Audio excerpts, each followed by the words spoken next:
ప్రభునందు ప్రియ దేవుని ప్రజలందరికీ ప్రభు పేరట ప్రత్యేకముగా వందనాలు తెలియచేసుకొనిచున్నాము. సర్వాంగ కవచము అనే అంశమునకు సంబంధించి ఆఖరి ఎపిసోడ్ అనగా 7వ ఎపిసోడ్ ఆత్మతో కూడిన ప్రార్థన. ఆత్మతో కూడిన ప్రార్థన మనం గతంలో చెప్పుకున్నాం. ఎఫెసీ పత్రిక 6వ అధ్యాయము 14వ వచనం నుండి 18వ వచనం వరకు సర్వాంగ కవచములో 7 ఉన్నాయని, ఆ 7వదే ఆత్మతో కూడిన ప్రార్థన.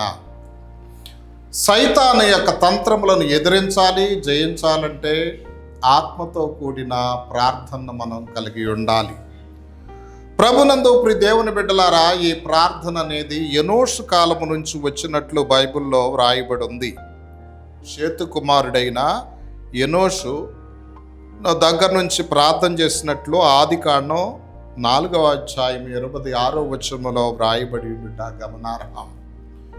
ప్రియ దేవుని బిడ్డలారా, ప్రార్థన ద్వారా దేవునితో సహవాసమును కలిగి ఉంటాం. చల్లటిపూట యెహోవా దేవుడు ఏదెన్ తోటలో ఆది తల్లిదండ్రులైన ఆదాము అవ్వల దగ్గరకు వచ్చి సహవాసం చేసేవాడు. అది ప్రత్యక్ష సహవాసం. మనం ప్రార్థన ద్వారా దేవునితో సహవాసం చేయుట జరుగుతుంది. ప్రభునందు ప్రియ దేవుని బిడ్డలారా, కాబట్టి ఎక్కువసేపు దేవునితో సహవాసం చేయాలంటే ఎడతెగక ప్రార్థన చేయాలి. అందుకనే తెస్సలోనికలకు రాసిన మొదటి పత్రిక 5వ అధ్యాయం 15వ వచనములో పౌలు గారు అంటున్నాడు, ఎడతెగక ప్రార్థన చేయుడి. లూకాసు వార్త 18వ అధ్యాయం 1వ వచనంలో యేసు ప్రభువారే చెప్పారు, నిత్యము విసుగక ప్రార్థన చెయ్యాలి అని చెప్పాడు. ప్రభునందు ప్రియ దేవుని బిడ్డలారా, గమనించాలి, ప్రార్థన అనేటువంటిది మనకు ఒక ఊపిరిగా ఉండాలి. నీటిలో నుంచి ఒడ్డుకొచ్చిన చేప ఏ విధంగా అయితే చనిపోతుందో, ప్రార్థన లేని విశ్వాసి కూడా ఆధ్యాత్మికంగా చనిపోతాడు. నీరు ఆ చేపకు జీవాన్ని ఇస్తుంది, అలాగే ప్రార్థన మనకు జీవాన్ని ఇస్తుంది. ప్రభునందు ప్రియులారా, ప్రార్థన చాలా అవసరం. చాలామంది వాక్యం బాగా చదువుతారు, వాక్యం బాగా చెబుతారు, కానీ ప్రార్థన చేయరు. ప్రార్థించని వ్యక్తి యొక్క ఆత్మీయ జీవితం ఫలభరితముగా ఉండదు. ప్రార్థించని సేవకుని జీవితం ఫలభరితముగా ఉండదు. ఆ సంఘంలో అభివృద్ధి కనిపించదు. కాబట్టి ప్రార్థన చేయాలి. ప్రభువారు పగలంతా పరిచర్య చేసి రాత్రిపూట ఏకాంతముగా వెళ్ళి ప్రార్థించాడు. ప్రభునందు ప్రియ దేవుని బిడ్డలారా, మీరు కనుక ఆయన ప్రార్థనా జీవితాన్ని చూసినట్లయితే మార్కు సువార్త 1వ అధ్యాయము 35వ వచనములో ఈ విధముగా వ్రాయబడి ఉంది. ప్రభునందు ప్రియ దేవుని బిడ్డలారా, మార్కు సువార్త 1వ అధ్యాయము 35వ వచనం, ఆయన పెందలకడనే లేచి ఇంకను చాలా చీకటి ఉండగానే బయలుదేరి అరణ్య ప్రదేశమునకు వెళ్ళి అక్కడ ప్రార్థన చేయుచుండెను. పెందలకడనే లేచి ఇంకను చాలా చీకటి ఉండగానే బయలుదేరి అరణ్య ప్రదేశమునకు వెళ్ళి అక్కడ ప్రార్థన చేయుచుండెను అనేటువంటి మాట బైబిల్లో వ్రాయబడి ఉంది. మార్కు సువార్త 1వ అధ్యాయము 35వ వచనం. ప్రభునందు ప్రియ దేవుని బిడ్డలారా, ఆయన రాత్రంతా ప్రార్థించాడు. యేసు ప్రభువారు ఆయనే రాత్రంతా ప్రార్థనలో గడిపితే మనం ఇంకెంత ప్రార్థనలో గడపాలి? ప్రభునందు ప్రియ దేవుని బిడ్డలారా, ఆయన రాత్రంతా ప్రార్థించినట్లు లూకాసు వార్త 6వ అధ్యాయములో ఈ మాట రాయబడి ఉంది. చూడండి, లూకాసు వార్త 6వ అధ్యాయము 12వ వచనం, ఆ దినముల యందు ఆయన ప్రార్థన చేయుటకు కొండకు వెళ్ళి దేవుని ప్రార్థించుట యందు రాత్రి గడిపెను. చూసారా, దేవుని ప్రార్థించుట యందు రాత్రి గడిపారు ప్రభువారు. అంటే ప్రార్థన ఎంత ప్రియమైందో, ఎంత ముఖ్యమైందో అర్థం చేసుకోవాలి. ప్రియా విశ్వాసి, ప్రియా దైవజనుడా, మరి ప్రభువును పోలిన ప్రార్థనను మనం చేస్తున్నామా? ఆలోచన చెయ్యాలి. అయితే మీరు అనొచ్చు, ఏమండి పాస్టర్ గారు ప్రార్థన గురించి చెప్తున్నారు, ప్రార్థన ద్వారా లాభాలు ఏమైనా ఉన్నాయా? గమనించాలి, ప్రార్థన ద్వారా రక్షణ వస్తుంది. రోమాపత్రిక 10వ అధ్యాయము 13వ వచనంలో ఏమనుందంటే, ప్రభు నామమును బట్టి ప్రార్థన చేయవాడు రక్షించబడతాడు. కాబట్టి ప్రార్థన చేసిన వ్యక్తికి రక్షణ లభిస్తుంది. ఇక ప్రార్థన ద్వారా రెండో ప్రయోజనం, శాంతి సమాధానములు లభిస్తాయి. ఫిలిప్పీ పత్రిక 4వ అధ్యాయము 5వ వచనము నుండి 7వ వచనం వరకు, అప్పుడు సమస్త జ్ఞానమునకు మించిన దేవుని సమాధానము యేసుక్రీస్తు వలన మీ తలంపులకును హృదయములకును తలంపులకును కావలియుండును అని రాయబడి ఉంది. దేవుని బిడ్డలారా, ప్రార్థన ద్వారా శాంతి సమాధానాలు లభిస్తాయి. ఇక ప్రార్థన ద్వారా సమస్యలు పరిష్కరించబడతాయి. ఇదే ఫిలిప్పీ పత్రిక 4వ అధ్యాయము 5వ వచనము నుండి 7వ వచనం వరకు. ఇక ప్రార్థన ద్వారా 4వ ప్రయోజనం, దేవుని రాజ్యమును నీతిని పొందవచ్చు. మత్తయి సువార్త 6వ అధ్యాయము 33వ వచనం.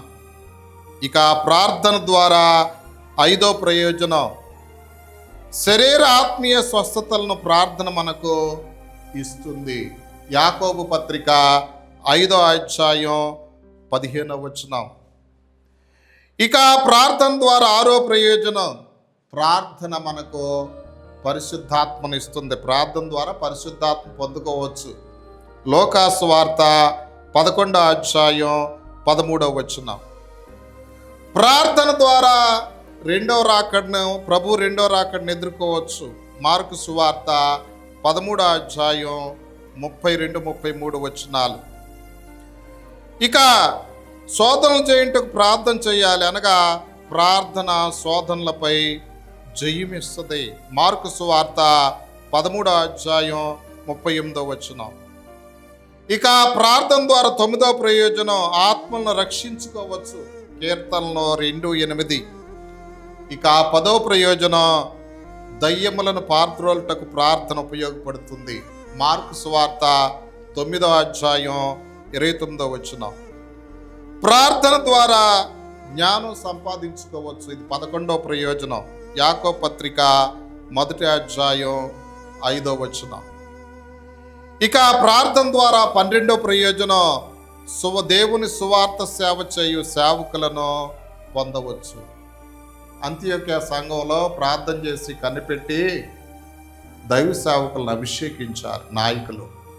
కాబట్టి ప్రార్థన ద్వారా ఈ 12 ప్రయోజనాలు ఉన్నాయి.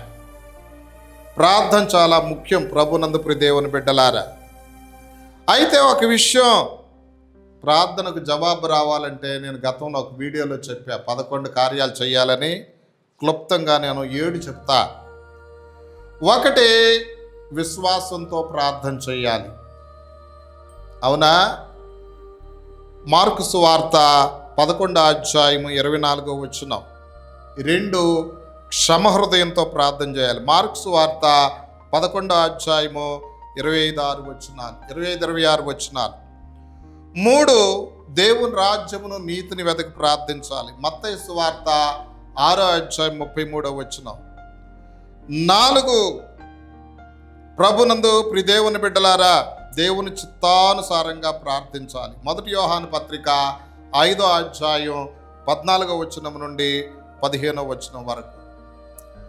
ఇక 6వది, ప్రార్థనకు జవాబు రావాలంటే పాపములను విడిచిపెట్టి ప్రార్థన చేయాలి. సామెతల గ్రంథం 28:13, యెషయా గ్రంథం 59:1-2, కీర్తనల గ్రంథం 66:18. ఇక 6వది, దురుద్దేశం తొలగించి ప్రార్థించాలి. యాకోబు పత్రిక 4వ అధ్యాయం 3వ వచనం. 7వది, వాక్యానుసార జీవితం జీవించి ప్రార్థించాలి. సామెతల గ్రంథం 28వ అధ్యాయం 9వ వచనం. దేవుని బిడ్డలారా, ఇలా ప్రార్థించినప్పుడు ప్రార్థనకు జవాబు వస్తుంది. అపవాది తంత్రాలను ఎదిరిస్తాం, అపవాది తంత్రాలను జయిస్తాం. దీనిని ఆత్మతో కూడిన ప్రార్థన. దయచేసి గమనించాలి. ఈ సర్వాంగ కవచమునకు సంబంధించిన ఎపిసోడులన్నీ ముగించబడినాయి. 7 ఎపిసోడులు. మరొకసారి జ్ఞాపకం చేస్తున్నాను. సత్యం అనే దట్టి, నీతి అనే మైమరువు, సువార్త ప్రకటన అనే జోడు, విశ్వాసం అనే డాలు, 5వది రక్షణ అనే శిరస్త్రాణం, 6వది దేవుని వాక్యం అనే ఆత్మ ఖడ్గం, 7వది ఆత్మతో కూడిన ప్రార్థన. ఆఖరిది ఎపిసోడ్ అయిపోయింది. ఈ ఎపిసోడ్లన్నీ ముగించిన ప్రభుకి ప్రత్యేకంగా వందనాలు. సహకరించిన మీ అందరికీ వందనాలు. రానున్న రోజుల్లో క్రొత్త అంశంతో, క్రొత్త ఎపిసోడ్లతో మనం ముందుకు వస్తాం. దయచేసి మా పరిచర్య కొరకు ప్రత్యేకంగా ప్రార్థన చేయండి. నేనేం సహాయం అడగట్లేదు, మిమ్మల్ని ప్రార్థన చేయండి. ఈ వీడియో పరిచర్య కొరకు నాకు మ్యాగజైన్ ఉంది. మ్యాగజైన్ పరిచర్య కొరకు స్పిరిచువల్ బుక్స్ రాస్తూ ఉంటా. 45 స్పిరిచువల్ బుక్స్ రాచా, ఆత్మ సంబంధమైన పుస్తకాలు. ఆ పరిచర్య కొరకు మీరు ప్రార్థన చేయండి. ఎవరు పిలిచినా కానీ డినామినేషన్తో సంబంధం లేకుండా సువార్త ప్రకటిస్తా. మీరు కావలసిన వాళ్ళు స్క్రీన్ మీద ఉన్న నా నంబర్కి కాల్ చేస్తే, మీకేమన్నా మరి సభల్లో మాట్లాడటానికి నన్ను పిలిస్తే తప్పనిసరిగా వస్తా. దేవుడు మిమ్మల్ని నిండారుగా దీవించుదురుగాక. ఆమేన్. తండ్రి, మీ వందనాలు, స్తోత్రాలు. ప్రభువా, మీ మాదిరి ప్రార్థనా జీవితాన్ని దయచేసి ప్రభువా, సైతాన్ని ఎదిరించే కృప మాకు అనుగ్రహించమని యేసుక్రీస్తు వారి శ్రేష్టమైన నామములో ప్రార్థించి స్తుతించి వేడుకొనుచున్నాం పరమ తండ్రి. ఆమేన్.